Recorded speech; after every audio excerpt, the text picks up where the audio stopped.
हाय इलेवेंथीज, यहाँ हम कर रहे हैं class 11th chapter number 6 urbanisation growth of working class and workers movement. और ये पार्ट 2 है इस वीडियो का, सोशलिस्ट मूवमेंट्स इन जर्मनी। आज का हमारा टॉपिक है ये, जिसे हम पढ़ेंगे और अच्छे से समझेंगे। तो पिछले वीडियो में मैंने बात करी थी इंडस्ट्रियल रेवोल्यूशन ने कैसे इम्पैक्ट किया पूरे यूरोप को, पूरे यूरोप को, वर्किंग क्लास को कैसे इम्पैक्ट किया।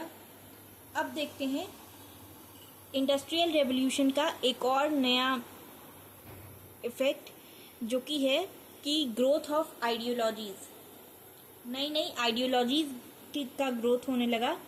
जैसे कि सोशलिज्म का ग्रोथ हुआ। तो कई सारे, ये कैसे हुआ कि वर्किंग क्लास की पॉपुलेशन बढ़ रही थी, अर्बनाइजेशन इंक्रीज हो रहा था, वर्किंग क्लास की पॉपुलेशन बढ़ रही थी। तो इसी के साथ साथ थिंकर्स ने पॉवर्टी, जो वर्किंग क्लास जो पॉवर्टी में जी रही थी और जितना सफ़र करना पड़ रहा था वर्किंग क्लास को इस नए इंडस्ट्रियल रेवोल्यूशन की वजह से, उसे कैसे कम किया जा सके, इस पर ध्यान देना स्टार्ट किया। अब जर्मनी में कैपिटलिस्ट ग्रुप के हाथ में पूरा वेल्थ जो था मोस्टली कैपिटलिस्ट ग्रुप के हाथ में था, जो एक अपर क्लास होती है, वहाँ पर कैपिटलिज्म चलता था।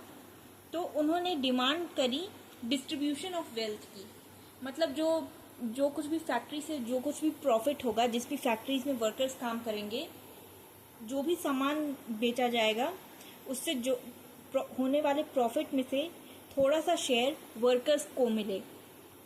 ये डिमांड थी। प्रोडक्शन, जो कुछ भी उन्होंने प्रोडक्शन किया है उसका डिमांड वर्कर्स को मिले, उसका जो प्रॉफिट है वो वर्कर्स को भी मिले।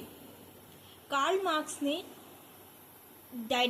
डायलेक्टिक मटेरियलिज्म और थियोरी ऑफ वैल्यू जैसी चीज़ें दे करके, साइंटिफिक थ्योरी को एनंशिएट करके ये बात एक्सप्लेन करने की कोशिश करी, इसके लिए लड़ने की कोशिश करी। तो यूरोपियन रेवोल्यूशन 1849 के यूरोपियन रेवोल्यूशन की डिफीट के बाद सोशलिज्म जर्मनी में रिड्यूस होने लगा, ऑलमोस्ट ख़त्म ही हो गया। लेकिन 1862 में लेजेल, जो कि एक मार्क्स के एक फेलो थे, मतलब एक डिसाइपल थे, फॉलोअर थे, उन्होंने फिर से सोशलिस्ट का बैनर स्टार्ट किया, तो सोशलिज्म का प्रोटेस्ट स्टार्ट किया।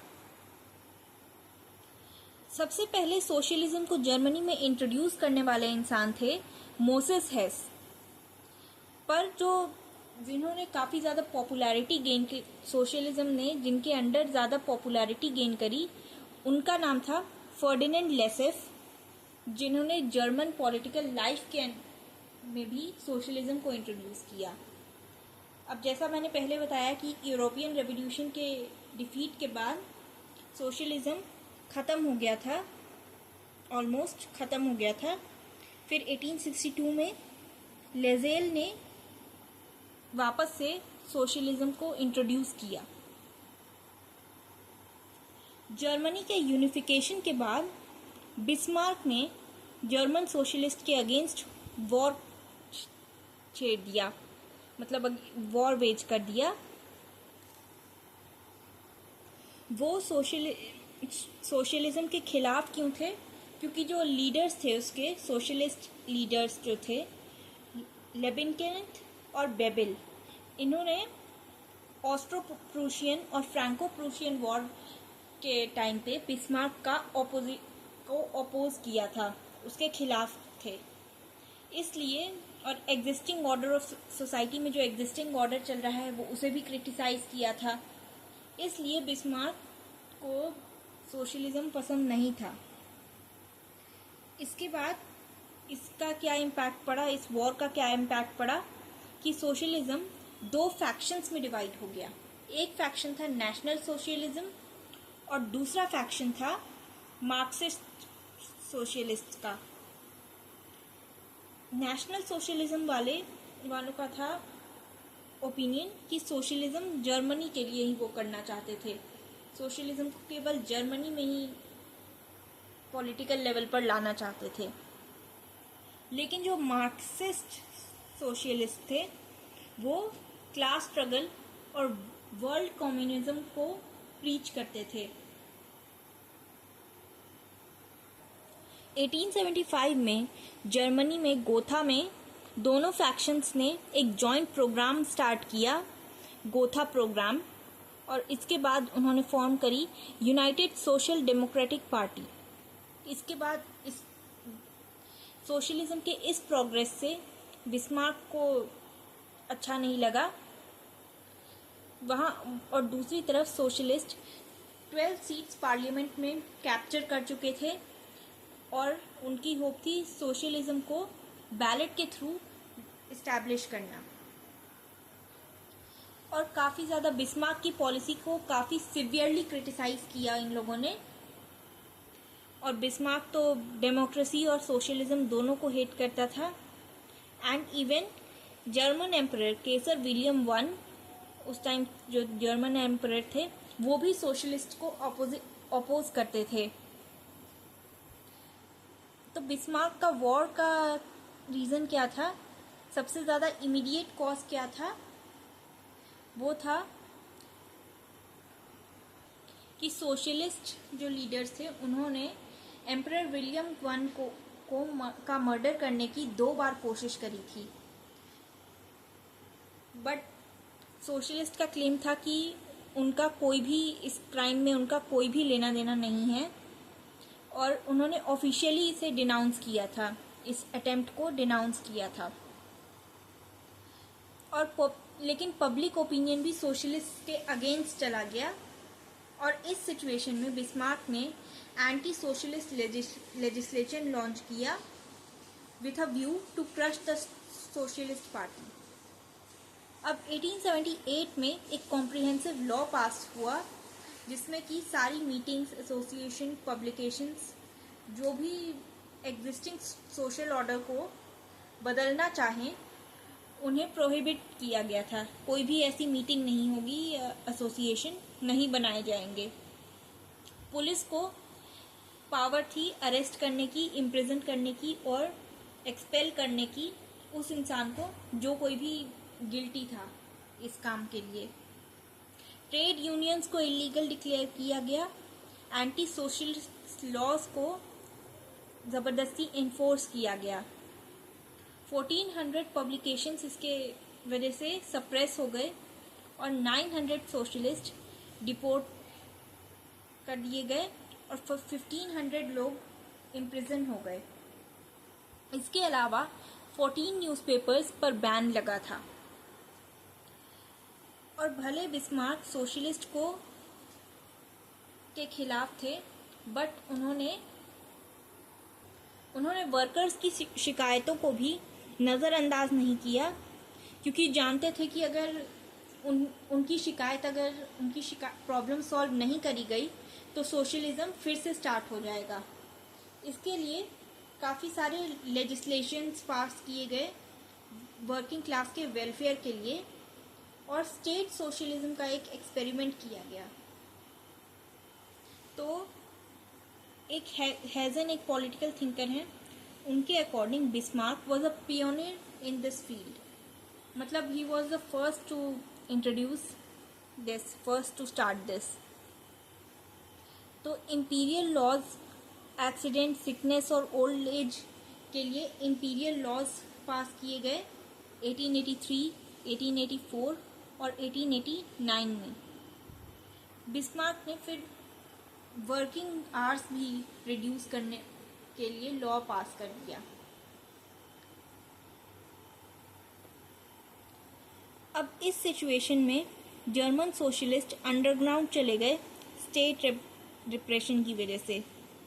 सीक्रेट सोसाइटी स्टार्ट करी और स्विट्ज़रलैंड से न्यूज़पेपर पब्लिश करते थे और उसे समहाउ जर्मनी तक पहुंचाते थे।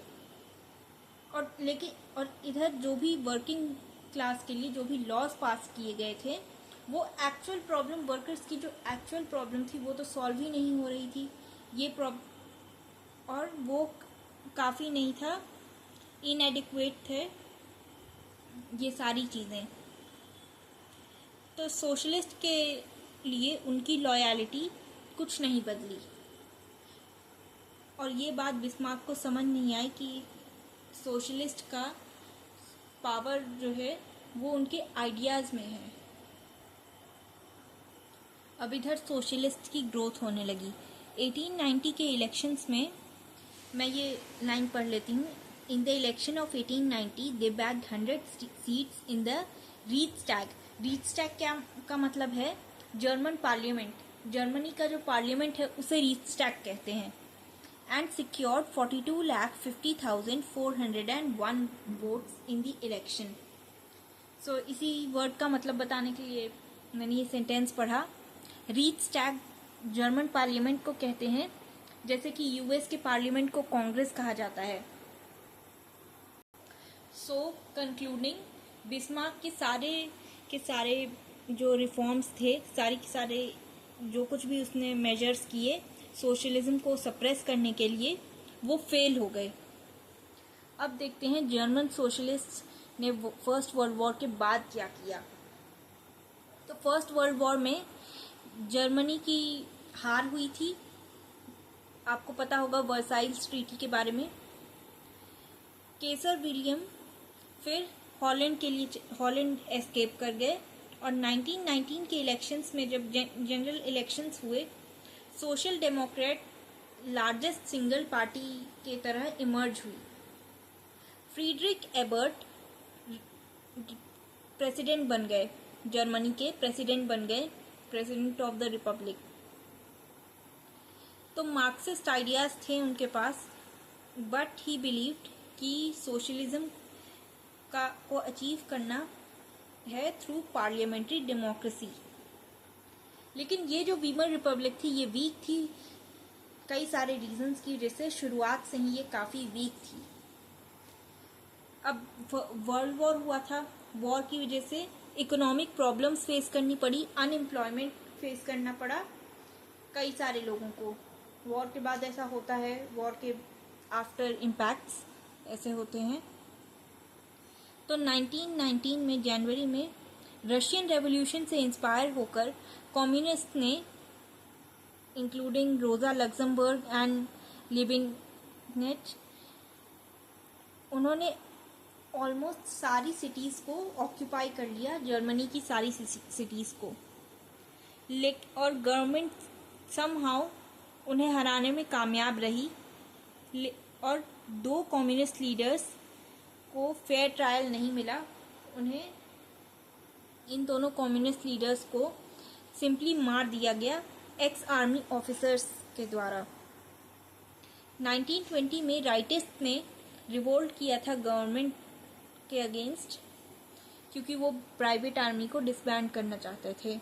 इस सिचुएशन में बर्लिन के वर्कर्स आए थे हेल्प करने के लिए सोशल डेमोक्रेट गवर्नमेंट को। जनरल स्ट्राइक कॉल की और गवर्नमेंट फिर से सिचुएशन कंट्रोल करने में कामयाब रही। लेकिन 1930s में अनएम्प्लॉयमेंट बढ़ गई, प्राइवेट आर्मी एक्सपैंड हो गई, और रेगुलर स्ट्रीट फाइट्स नाजीज और कम्युनिस्ट के बीच अकर होने लगी कॉन्स्टेंटली।